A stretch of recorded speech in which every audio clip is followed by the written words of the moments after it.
Praise the Lord. Good morning, good afternoon, good evening. Greetings in the name of Jesus. खुदा में आप सबकी सलामती हो और मैं उम्मीद करती हूँ कि मेरी जो मैसेजेस हैं उसके लिए आप प्रे करते होंगे, अपने लिए, अपनी फैमिली के लिए, और इन मैसेजेस को आप प्रे में रखते होंगे। और मैं चाहूँगी कि आप खुदा से पूछें कि खुदा हमें ये मैसेजेस आ रहे हैं, हम इनका क्या करें, हमारी ज़िंदगी में इनका मकसद क्या है, हमें इनकी ऊपर कैसे अमल करना है। मेरा आज का जो टॉपिक है वो अगेन है तो वॉलंटियर ही, लेकिन वॉलंटियर में बहुत सारी चीज़ें हैं जो हमें सीखने और समझने की ज़रूरत है। जब जीसस ने मिनिस्ट्री स्टार्ट की थी और वो रेगिस्तान में गए थे, he was alone, he didn't had his disciples at that time. उस वक्त उनके पास अपनी ज़ात के, खुदा की ज़ात के और कोई नहीं था। लेकिन जब उन्होंने ऑफिशियली बैप्टिज़म ले लिया, वाटर बैप्टिज़म, और वो मिनिस्ट्री के लिए निकले, तो उन्होंने ऐसे लोग चुने, ऐसे लोगों को पिक किया जो थे तो दुनिया में ही थे, लेकिन उनके पास स्पेशल तोड़े थे, गिफ्ट्स थे। तो जो डिसाइपल्स, शागिर्द जिन्हें हम कहते हैं, जो डिसाइपल्स उन्होंने पिक किए, चूज़ किए, सेलेक्ट किए, वो बहुत यूनिक टैलेंट्स थे उनके। कोई फिशरमैन था, कोई टैक्स कलेक्टर था, कोई अच्छा बिजनेसमैन था। अलग अलग उनके नेचर थे, उनके अलग अलग करेक्टरिस्टिक्स थे, पर्सनालिटीज़ थी। उस ज़माने के हिसाब से वो एजुकेटेड भी थे, क्योंकि उस ज़माने में जो टैक्स कलेक्टर होता है वो काफ़ी हाई पोजीशन पे होता है, क्वालिफाइड होता है। तो उन्होंने इनको क्यों चुना था, आज हम थोड़ा सा बिब्लिकली देखेंगे कि जो जॉइन होते हैं लोग, जो टीम सिलेक्शन होती है, उसके पीछे क्या करेक्टरिस्टिक्स होने चाहिए, सिलेक्शन के पॉइंट ऑफ व्यूज़ क्या होने चाहिए, या सिलेक्शन का क्राइटेरिया क्या होना चाहिए। सिलेक्शन उन्होंने इस तरह से की थी कि उन्हें ऐसे लोग चाहिए थे जो मिनिस्ट्री को बढ़ा सकें, पैशनेट हों, उनके अंदर चाहत हो कुछ करने की। और वो ज़रूरी नहीं था उस वक़्त कि वो सारे के सारे मिनिस्ट्री में थे इसलिए उनको पिक कर लिया, क्योंकि वो ऑलरेडी ट्रेंड थे, मॉडिफाइड प्रोफेशनल थे, और कहीं से डिग्री लेके आए थे, या कहीं से वो बहुत ज़्यादा किसी मिनिस्ट्री का हिस्सा थे। नहीं, वो सब ऑर्डिनरी लोग थे, जनरल पब्लिक थी, एवरेज पर्सन था। लेकिन उनके अंदर एक ऐसी चीज़ खुदा ने देखी थी, जीसस ने एक ऐसा उनमें कुछ देखा था जो बाकी लोगों में नहीं था। तो जो मछेरे थे वो सारी दुनिया को फिश पकड़ के खिला रहे हैं, that means they are good in hospitality. ठीक है, जब आप किसी को फीड करते हैं, खिलाते हैं, पकाते हैं, तो हॉस्पिटैलिटी में आ जाता है। जो फिशरमैन थे वो फिश तो पकड़ रहे थे, लेकिन जीसस ने क्या बोला था, मैं चाहता हूँ कि तुम अब फिशिंग छोड़ दो और मेरे साथ तुम चलो। और उसी वक्त उन्होंने अपने जाल, अपनी कश्तियाँ, अपना जो बिजनेस, वो बिजनेसमैन थे, दे वर रिच पीपल, वो छोड़ के राइट अवे उनके पीछे चले। एक आया, दो आए, चार आए, तीन आए, सारे इकट्ठे होते होते होते होते 12 हो गए। 12 का जो नंबर है वो बहुत स्ट्रॉन्ग नंबर है। 12 कबीले थे, 12 शागिर्द थे, 12 की जो ब्लेसिंग है वो बहुत बड़ी थी। अच्छा, अब हमने पिक कर लिया, सिलेक्ट कर लिया कौन टीम के मेंबर होंगे, वो भी हो गया। मेरा क्वेश्चन ये है, मैं ये समझना चाह रही हूँ, या आप मुझे बताइएगा ज़रूर वीडियो देखने के बाद, कमेंट ज़रूर कीजिएगा, जीसस को क्या ज़रूरत थी कि वो डिसाइपल्स अपने साथ रखें? उन्हें क्या नीड थी, उनकी क्या वजह थी कि क्या वो कर नहीं सकते थे खुद? या क्या वो अपने फरिश्तों को हुक्म देते, बाप से बोलते कि मुझे इतने फरिश्ते भेजे, मुझे ये काम कराना है, क्या वो कर नहीं सकते थे? या उनको लगता था कि मैं इनके बगैर चल नहीं सकता, काम नहीं कर सकता? या क्या वजह थी? मुझे वो आपसे सुनना है, मैं आपके कमेंट्स देखना चाहती हूँ। आपके पॉइंट ऑफ व्यू से ये क्या माजरा था, क्यों हुआ ऐसा, क्या इसके रीज़न है बिहाइंड? अच्छा, मैं अपना आपको बताती हूँ कि मैं क्या समझती हूँ या मेरा पॉइंट ऑफ व्यू क्या है। जीसस का मकसद ज़मीन पे कुछ अरसे का था, हमारा भी वही है, हम भी कुछ अरसे के लिए ज़मीन पे, हमने भी सारी ज़िंदगी ठेका नहीं लिया हम यहीं रहेंगे, और मैं तो नहीं रहना चाहती सारी ज़िंदगी यहाँ। जब मेरा मकसद पूरा हो जाए, खुदा मुझे ले जाए अच्छे से, बस यही मेरी दुआ है हर रोज़। तो अगर खुदावन को पता था कि जीसस के पास अब 12 शागिर्द हो गए हैं, इतनी सारी पब्लिक जमा हो गई है उनके पास, he is a strong man now, उनके पास पावर आ गई है, तो जिसने क्यों बोला था कि दो दो करके जाना, मुनादी करना, और जहाँ कहीं जाओ वहाँ अगर तुम्हें कोई एक्सेप्ट ना करे तो अपने पैर झाड़ देना, वहाँ से कुछ लेना नहीं और अपने साथ कोई चीज़ कैरी भी उनकी नहीं करना। ऐसा क्यों बोला था, क्या वजह थी? आप प्लीज़ मुझे कमेंट कीजिए, मैं समझना चाहूँगी कि आपके व्यूज़ क्या हैं इस बारे में। अगेन हमारा टॉपिक है वॉलंटियर्स, हम क्यों वॉलंटियर करते हैं, हमारा वॉलंटियर्स का पर्पस क्या होता है, वॉलंटियर्स के बेनिफिट क्या है, वॉलंटियर्स की लाइफ होती कैसी है। जब मिनिस्ट्री के लिए, ये मेरा पॉइंट ऑफ व्यू है, जब मिनिस्ट्री के लिए जीसस ने दो दो अपॉइंट किए और उनको बोला अब जाओ और मुनादी करो, दो का मतलब यूनिटी, दो का मतलब पावर, दो का मतलब एक दूसरे का सहारा। दो होने से अगर एक शख्स थक गया, नहीं कर पा रहा, बिजी है, सिक है, कुछ भी हो गया, तो दूसरा टेक ओवर करे और उसको कंप्लीट करे। दो के बहुत सारे मीनिंग बनते हैं, आप चाहें तो डिक्शनरी से भी देख सकते हैं, गूगल भी कर सकते हैं।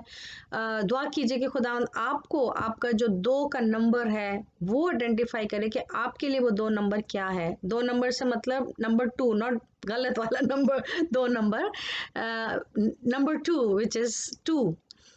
अच्छा, अब इस टू में जो आपकी मिशन है, विजन है या मिनिस्ट्री है, वो खुदा उनकी तरफ से क्या है, वो आप प्रे कीजिए और खुदा से पूछिए कि मेरे लिए दो का जो डिजिट है, नंबर है, उसकी क्या वैल्यू है।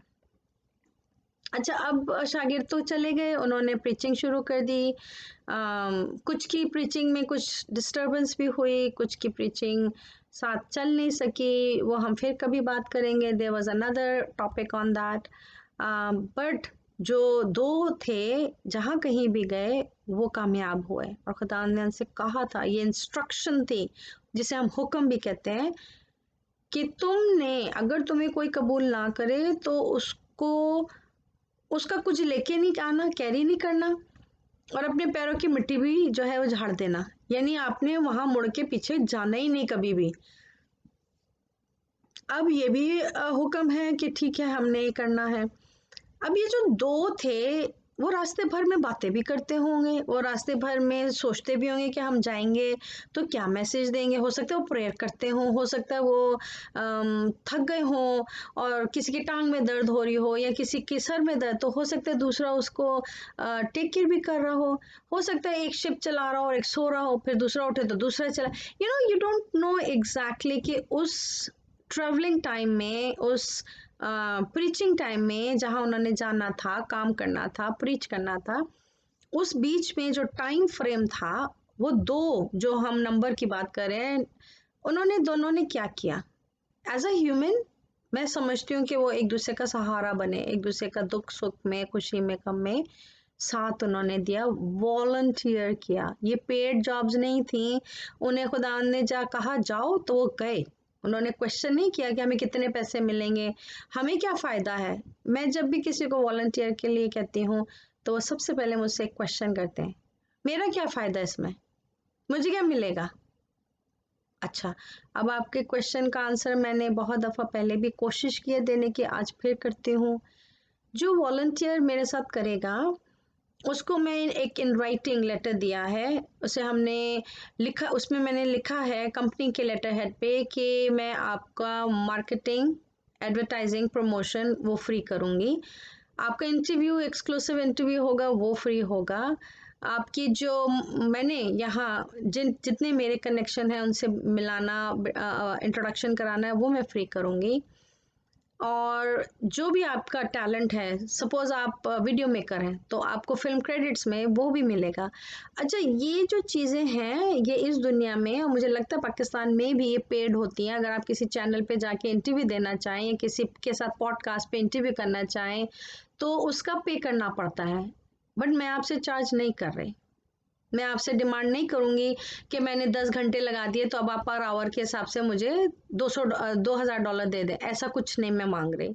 या मैं आपका इंटरव्यू लूंगी तो मैं आपको बोलूँ कि नहीं ये तो $250 का था, अब आप मुझे $250 दें, तब मैं आपकी मार्केटिंग करूंगी।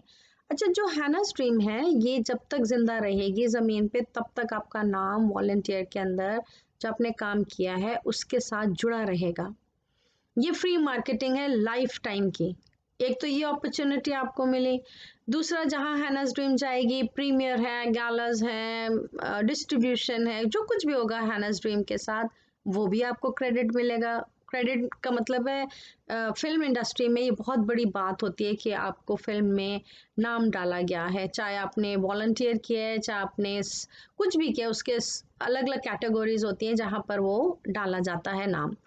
अब ये सारे बेनिफिट्स तो मैं आपको दे रही हूँ, मैं तो आपसे डिमांड नहीं कर रही मनी की, मैं आपसे कुछ नहीं कह रही कि आप देंगे, एडवांस करेंगे तो मैं काम करूँगी। मुझसे तो लोग एडवांस की भी बातें शुरू कर देते हैं कि आप हमें एडवांस पहले कितना देंगे। एनी हाउ, अब मैंने आपका पूरी रिस्पॉन्सिबिलिटी ले ली है, मैंने आपको कहा मैं ये करूँगी, इन राइटिंग भी दे दिया मैंने आपको लिख के। उसके बाद भी लोग मुझसे पूछते हैं मेरा फ़ायदा क्या है। अब आप मुझे बताइए कि मैं आपको कैसे एक्सप्लेन करूं, कैसे जस्टिफाई करूं, कैसे सेटिस्फाई करूं कि आपको आपका बेनिफिट नजर आने लगे। अगर इतना कुछ बताने के बाद, इन राइटिंग देने के बाद भी आपकी तसल्ली नहीं हो रही और आप अभी भी ग्रीडी हैं और आपको सिर्फ अपना आप दिख रहे हैं, मुझे क्या मिलेगा, मेरा क्या फ़ायदा है, मैं क्यों करूं, तो फिर तो कोई बात ही नहीं रह जाती, फिर बात वहाँ सब ख़त्म हो जाती है।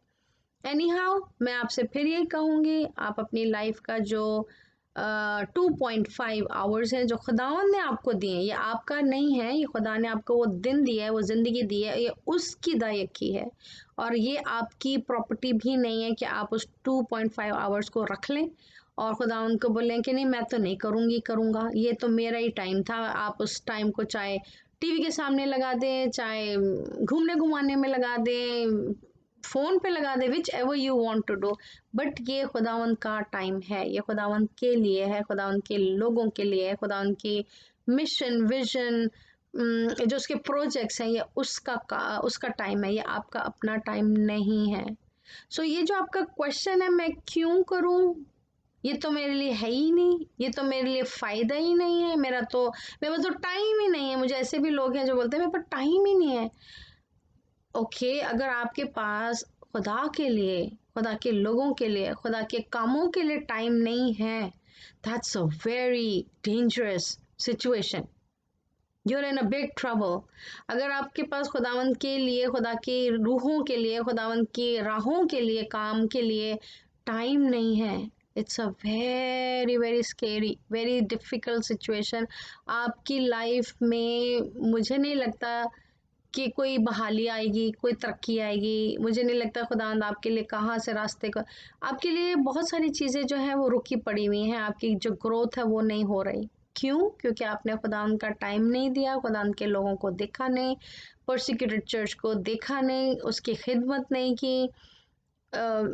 चंदा लेना इज़ नॉट वन थिंग। आप चंदा किसी के घर जाके बोलें कि हम आए हैं इसलिए आप हमें पैसे दीजिए, हमारा तो ट्रांसपोर्टेशन लग गया, ऐसा नहीं होता। वॉलंटियर का मतलब फ्री है। अगर आप कहीं गए हैं, आप खुदा के लिए गए हैं, तो प्लीज़ उनसे आप डिमांड मत कीजिए कि मुझे आप रिक्शे के पैसे दें, या हम उनको बातों बातों में सुना दें कि वो हमारा तो इतना खर्चा लग गया और उन्हें गिल्ट फील हो गया वो हमारे घर आए हैं तो इसलिए उनका एक्सपेंस हो गया है। Anyhow, I'll leave this with you again. Think about it, pray about it, and let me know what you think about these messages, these trainings I would say, or testimonies I would say, जो भी आप इसको समझ सकते हैं। मुझे ज़रूर बताइएगा आपको कैसा लग रहा है, आप क्या महसूस कर रहे हैं, उनसे आपको क्या सीखने को मिल रहा है। कोई ऐसा टॉपिक जो आप चाहते हो उस पर बात हो, वो मुझे प्लीज़ ज़रूर टेक्स्ट कर दीजिएगा। यूट्यूब के नीचे एक एरिया होता है कमेंट, आप उसमें कमेंट करके बता दीजिएगा। I will try my best कि मैं उन टॉपिक्स को कवर करूं और उनसे आपको भी फ़ायदा हो और बाकियों को भी फ़ायदा हो और मुझे भी सीखने का मौका मिले आपसे। God bless you, take care of yourself, खुश रहिए, खुदा में बने रहिए, कामयाब रहें। I love you all, God bless you all, bye.